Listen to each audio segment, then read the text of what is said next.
डुलियो continent में पुनर्जन्म लेने के बाद मैं सबसे कम उम्र का टाइटल डुलियो बन गया था। लेकिन आज मुझे अपनी असली पहचान छिपाकर श्रेक एकेडमी की प्रवेश परीक्षा एक साधारण छात्र की तरह देनी थी। और सबसे हैरानी की बात, मेरा परीक्षक केवल लेवल 76 सोल सेज था।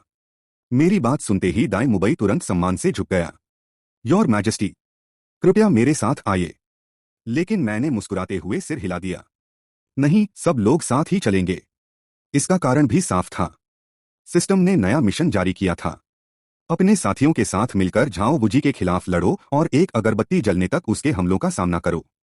अगर मेरे साथी मेरे साथ नहीं होते तो कौन जानता था कि सिस्टम इस मिशन को पूरा मानेगा या सीधे असफल घोषित कर देगा। मेरी बात सुनकर दाई मुबई ने खुद फैसला लेने की हिम्मत नहीं की। उसने तुरंत मदद भरी नजर से ली युसोंग की तरफ देखा। ली युसोंग ने बिना देर किए कहा, ठीक है, सब लोग साथ चलेंगे। वैसे भी इन सभी की टैलेंट हमारी एकेडमी के मानकों से कहीं बेहतर है। बाकी औपचारिकताएं मैं बाद में डीन को समझा दूंगा। इतना कहकर उन्होंने मेरी तरफ देखा, मानो मेरी राय पूछ रहे हों। मैंने शांत स्वर में जवाब दिया, मुझे कोई आपत्ति नहीं है। जब तक मिशन पूरा हो जाए, बाकी बातें मेरे लिए मायने नहीं रखती। इतने में मैंने देखा कि ली युसोंग कुछ कहना चाहते थे, लेकिन झिझक रहे थे। मैंने खुद ही पूछा, क्या कोई बात है? उन्होंने हिम्मत जुटाकर सम्मान से कहा, अगर अनुमति हो तो क्या मैं आपका टाइटल जान सकता हूं? मैंने बिना किसी झिझक के जवाब दिया, मेरा नाम किन एक्साएओ है और मेरा टाइटल थंडर एम्परर। यह कहकर मैं सबसे आगे चलता हुआ श्रेक एकेडमी के अंदर बढ़ गया। मेरे पीछे खड़े सभी लोग कुछ पल तक वहीं जमे रह गए, क्योंकि वे अच्छी तरह जानते थे आज के बाद थंडर एम्परर किन एक्साएओ का नाम पूरे डुलियो कॉन्टिनेंट में गूंजने वाला था। कुछ देर तक पूरा मैदान बिल्कुल खामोश रहा। सबके दिमाग में सिर्फ एक ही नाम गूंज रहा था, थंडर एम्परर किन एक्साएओ। सबसे पहले ली युसोंग होश में आए। उन्होंने तुरंत सभी की ओर देखकर ऊंची आवाज में कहा, तुम लोग अभी तक यहीं खड़े क्या हो? जल्दी करो, थंडर एम्परर के पीछे पीछे अंदर चलो। तभी Dai Mubai, Tang San, Xiao डब्ल्यू, ऑस्कर, निंग रोंगरोंग और जू जुकिंग भी जैसे नींद से जागे। वे बिना कुछ बोले जल्दी जल्दी मेरे पीछे चल पड़े। लेकिन मेरे जाते ही ली युसोंग के चेहरे पर चिंता की लकीरें उभर आईं। उन्होंने खुद से बुदबुदाया, आखिर थंडर एम्परर जैसे टाइटल डुलियो का श्रेक एकेडमी आने का असली मकसद क्या है? और वो एक साधारण छात्र बनकर एडमिशन क्यों लेना चाहते हैं? कहीं ऐसा तो नहीं? इतना सोचते ही उन्होंने तुरंत सिर हिला दिया, नहीं, सीखने के लिए तो बिल्कुल नहीं। पूरे श्रेक एकेडमी में ऐसा कौन है जो एक टाइटल डुलियो को कुछ सिखा सके? जितना ज्यादा वे सोच रहे थे, उतनी ही उनकी चिंता बढ़ती जा रही थी। आखिरकार उन्होंने मन ही मन फैसला कर लिया, नहीं, यह बात मुझे अकेले नहीं संभालनी चाहिए। मुझे अभी जाकर डीन फ्लेंडर को इसकी जानकारी देनी होगी। यह सोचकर ली युसोंग तेजी से अकादमी के अंदर की ओर बढ़ गए। उधर दाई मुबई हमें लेकर अकादमी के अंदर एक खुले मैदान में पहुंचा। वह लगभग 200 वर्ग मीटर का प्रशिक्षण मैदान था। जैसे ही मैंने वहां नजर दौड़ाई, मेरी निगाह एक मजबूत शरीर वाले अधेड़ आदमी पर जाकर रुकी। वह एक कुर्सी पर बैठा आराम से झपकी ले रहा था। उसे देखते ही मैं हल्का सा मुस्कुराया। तो ये हैं झाओ वुजी, वह व्यक्ति जिसे लोग अनमूविंग किंग के नाम से जानते थे। उसी समय दाई मुबई ने ऊंची आवाज लगाई, टीचर झाओ। दाई मुबई की आवाज सुनते ही कुर्सी पर झपकी ले रहे झाओ वुजी की आंखें खुल गईं।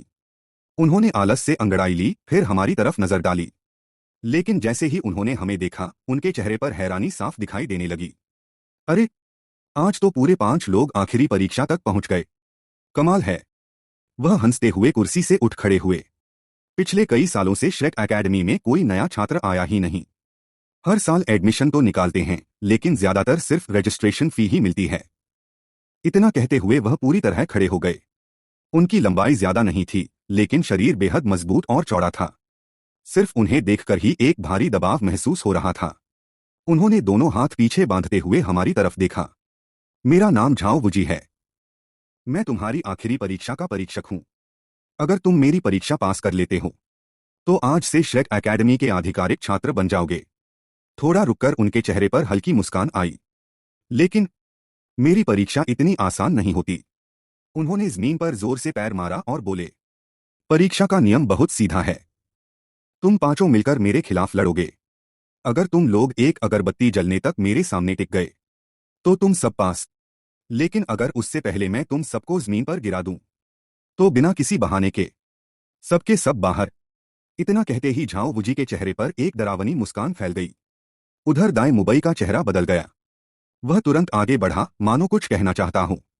उसे पता था, आज सामने खड़ा व्यक्ति कोई साधारण छात्र नहीं, बल्कि एक टाइटल डुलियो था। जैसे ही दाएं मुबई कुछ कहने के लिए आगे बढ़ा, झाओ वुजी ने हाथ उठाकर उसे बीच में ही रोक दिया। रुको, मैं जानता हूं तुम क्या कहना चाहते हो, उन्होंने शरारती मुस्कान के साथ कहा। क्या बात है? कोई खूबसूरत लड़की देखकर फिर से उसका पक्ष लेने आ गए। अगर कोई और दिन होता तो शायद मैं तुम्हारी बात मान भी लेता, लेकिन आज श्रेक एकेडमी की प्रवेश परीक्षा है।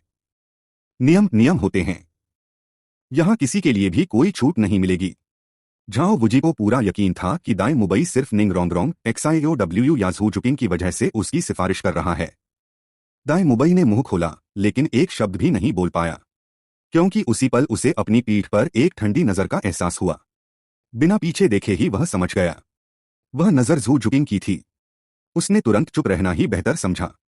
मन ही मन वह बुदबुदाया, टीचर झाओ, मैं तो आपकी मदद करना चाहता था, लेकिन अब आपने खुद ही मुझे बोलने नहीं दिया, तो फिर बाद में जो होगा उसकी जिम्मेदारी मेरी नहीं होगी।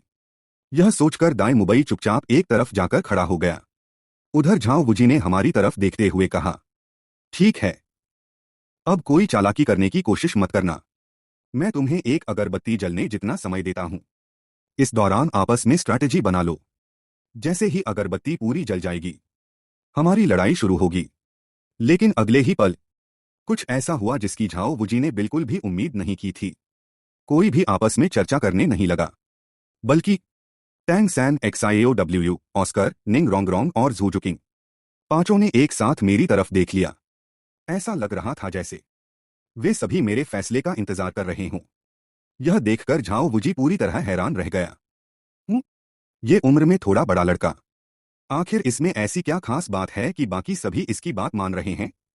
झाओ वुजी ने मुझे ध्यान से ऊपर से नीचे तक देखा। वह अपनी आंखें सिकोड़कर जैसे मेरे अंदर की ताकत को परखना चाहता था। लेकिन जितना भी उसने देखा, उसे मेरे अंदर कुछ भी असामान्य नजर नहीं आया। अजीब है, इस लड़के में ऐसा क्या है? चेहरा थोड़ा ज्यादा हैंडसम है। बस उसी समय निंग रोंगरोंग की आंखों में शरारत की चमक उभर आई। वह मुस्कुराते हुए मेरी तरफ मुड़ी और आदर से बोली, योर मैजेस्टी, अब क्या करना है? हम सब आपकी बात मानेंगे। उसकी बात सुनते ही झाओ वुजी एक पल के लिए चौंक गया। उसने मन ही मन सोचा, योर मैजेस्टी, क्या इसका नाम ही मैजेस्टी है? काफी घमंडी नाम है। उसे बिल्कुल अंदाजा नहीं था कि योर मैजेस्टी कोई नाम नहीं बल्कि मेरे लिए सम्मानसूचक संबोधन था।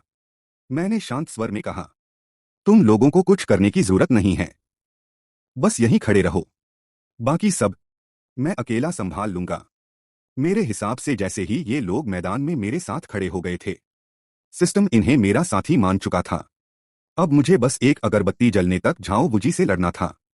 मिशन अपने आप पूरा हो जाता।